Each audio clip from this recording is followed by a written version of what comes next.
falta mucho por discutir en el tema de la reforma política y fundamentalmente aquellos puntos que no han querido todavía ciertos actores políticos tratar de llevarlo al plano del debate, de tal manera que ello nos está dejando elementos muy marcados para que no se salga de control los cambios que promete la reforma política. Desde luego, desde ahorita, muchos actores políticos estarán fijando la mirada en las leyes secundarias de la reforma política para observar de qué manera habrá de operar en el terreno de la praxis la reforma política. Y a partir de ahí, seguramente, vendrá otro proceso de cabildeo y negociación para pactar las leyes secundarias.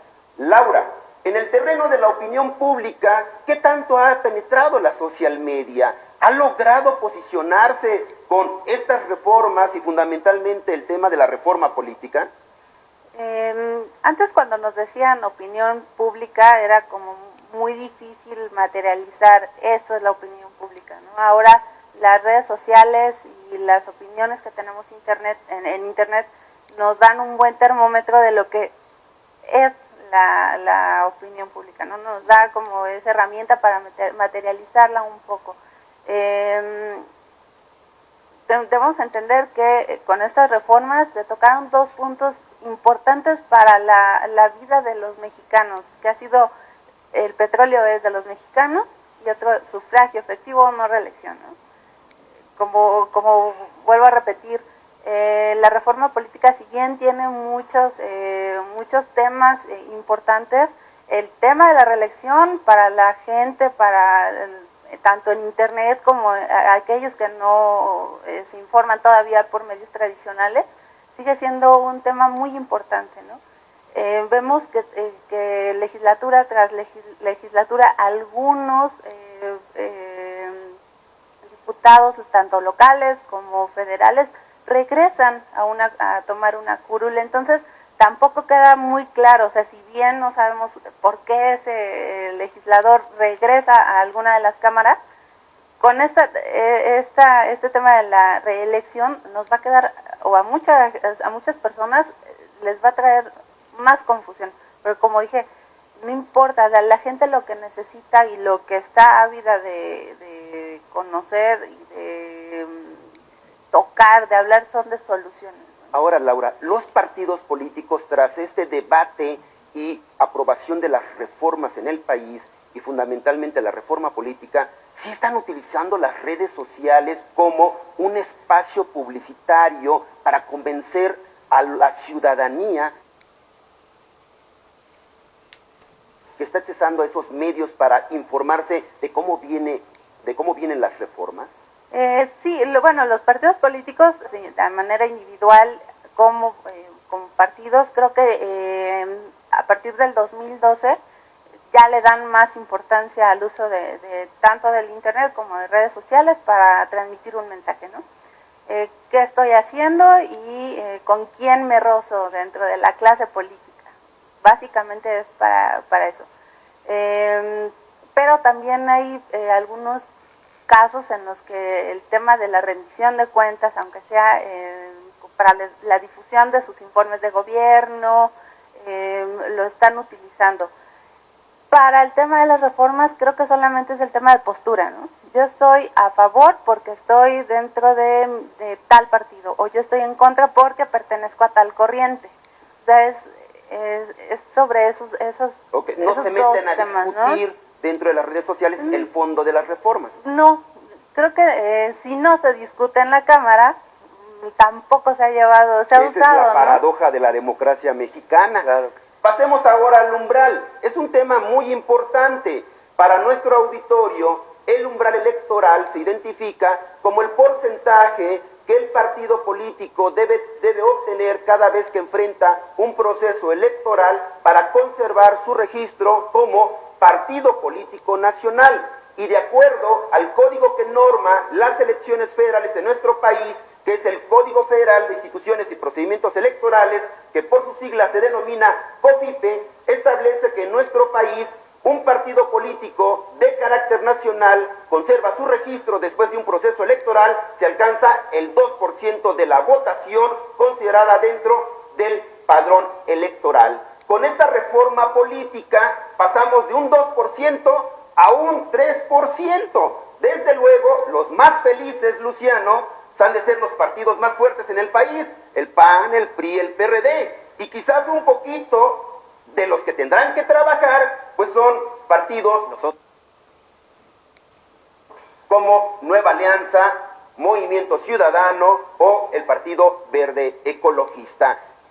¿Qué opinas, doctora Luciano? Y a pesar de que en efecto a nosotros nos ponen nerviosos como partido pequeño y como partido emergente, yo diría, yo creo que está bien. Yo creo que elevar el umbral para mantener el registro nacional va a reforzar la competencia real, porque un 2%, un 1% lo obtienes corporativamente fácilmente. Entregas despensas, 2, 3 monederos Monex y ya obtienes tu registro si pagas tus representantes en las casillas el día de la elección o el día de, como se le llama, ¿no? Yo creo que elevar el umbral echa a competir los partidos en un nivel más de propaganda, es decir, más clásico,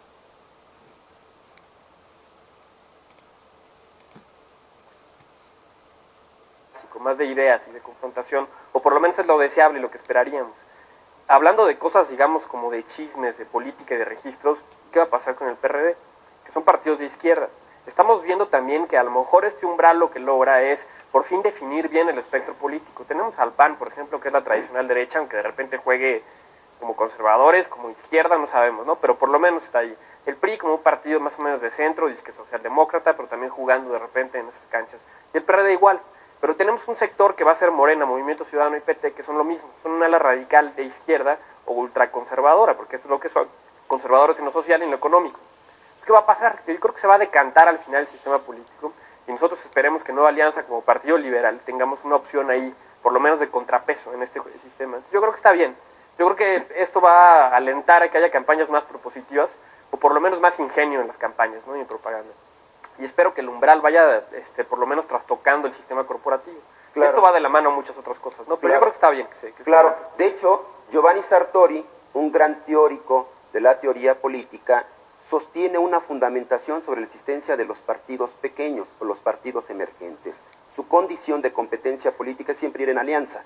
Y ello nos lleva al siguiente planteamiento, Vladimir, los gobiernos de coalición.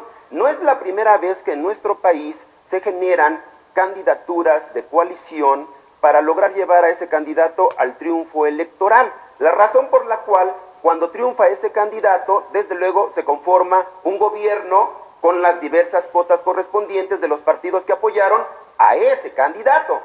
Esa figura ya operaba. Hoy se lleva a un rango constitucional. El planteamiento, Vladimir, es, tras esta reforma política, ¿será efectiva la figura de gobiernos de coalición?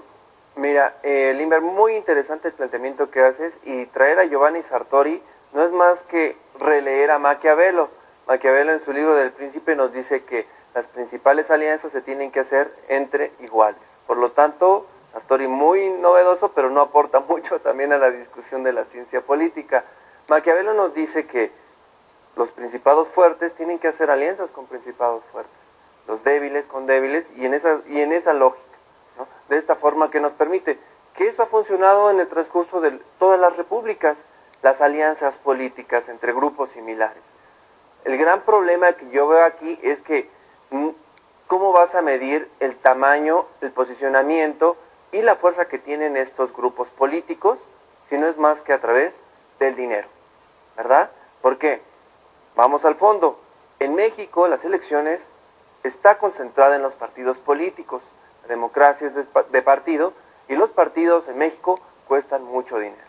El Instituto Electoral, que va a desaparecer, cuesta mucho dinero. Las elecciones cuestan mucho dinero. ¿Quién paga ese dinero? La ciudadanía.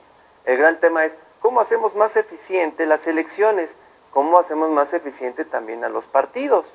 Si elevar el umbral para que ellos permanezcan en la contienda política va a hacer que se vuelvan más eficientes, palomita, adelante. Si la desaparición del Instituto Federal Electoral va a ser más eficiente el proceso de la toma de decisiones al momento de la elección, palomita. Pero sería la pregunta aquí, ¿cuánto nos vamos a ahorrar como ciudadanía con estos cambios? ¿No? Porque si bien se ha discutido que las prácticas continúan, pues al menos que nos digan cuánto nos ahorramos. Claro, y todo tiene que ver, Vladimir, con nuevamente el concepto que hemos venido platicando inclusive desde que Luciano comenzó su intervención, rendición de cuentas. Rendición de tiene cuentas. que ver con ese término, porque uno de los puntos que establece nuevamente la reforma política es que se anulará cualquier elección cuando se compruebe que se ha rebasado el tope de campaña. Correcto. Sin embargo, ha habido en diversas experiencias electorales en donde se ha mostrado las pruebas de que se ha superado el tope de las campañas y aún así no se ha podido anular. Claro. ¿Crees que se podrá lograr? Claro, entonces, al ver que puede haber un posible ahorro, que lo dudo, realmente se va a gastar más dinero, la alarma se prende, el foco rojo se prende en quién va a controlar los ingresos a las campañas, de dónde van a venir los financiamientos a las campañas,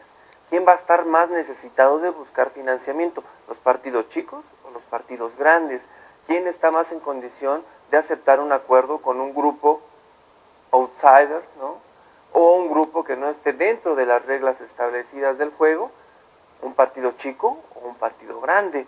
Y en ese sentido, al no haber transparencia, no haber rendición de cuentas, pues vamos a ver que una infinidad de dinero proveniente de cualquier parte va a empezar a filtrarse Claro. en las campañas, lo que quiere decir que va a debilitar la institucionalidad del mismo sistema de partidos. Claro. Y al mismo tiempo la representación de estas personas que llegan a los cargos, y se va a hacer todavía, o se rompe, o se marca la distancia entre la lógica de representantes y representados. Por eso debe insistirse, ahora que el INE empiece su proceso de configuración, seguramente los consejeros electorales tendrán una gran responsabilidad.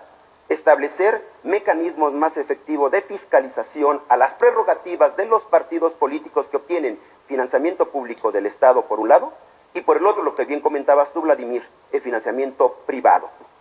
La caja chica entonces se encuentra particularmente en la fiscalización de los recursos, la rendición de cuentas de los partidos políticos cada vez que se avecina una elección. Es cierto, las elecciones en México cada vez son más caras. La participación de los actores políticos son cada vez más caras. ¿Ello qué implica? Que se tendrá que observar y revisar si tenemos que seguirle apostando a una democracia muy cara, pero con resultados efectivos que todavía se encuentran muy limitados. No se vayan, regresamos en un momento, vamos a un pequeño corte y continuamos con esta mesa de análisis.